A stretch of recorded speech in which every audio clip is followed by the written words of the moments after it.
Noi a Circiuint abbiamo commemorato i 4 alpins morti, fucilati più di 100 anni fa. E bisogna dire che la novità di quella è stata che sono stati presenti gli alpins in armi, un picchetto di 6 alpins che hanno renduto l'onore ai loro fradici che sono stati fucilati 100 anni fa. È stato un momento di grande partecipazione e finalmente le istituzioni, i civili e i militari sono stati donati agli famiglie e alla comunità di Circiuint nei riguardi dei nostri fradici alpins morti.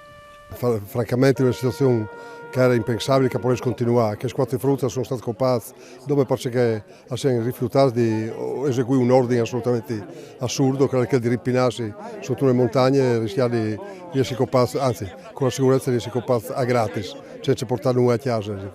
Quindi sono ribellati, sono stati fucilati e sono ridotti per tanti anni, sono stati considerati dei traditori. Voi finalmente con queste opere fatte sono redute dal Consiglio regionale, voi tornate a dare la verità e l'onore che quattro soldati. E sei orgogliosi di essere qui voi che con piede alpin proprio per rappresentare che l'estate in 2 anni la guerra e la battaglia che il comune di Circiuint l'ha portata in avanti per far conoscere al mondo la storia di queste 4 fantastiche. E da voi questo esempio e questa ricorrenza è una roba straordinaria che riporta in vita questi 4 nostri amigos alpins giovani fusilati.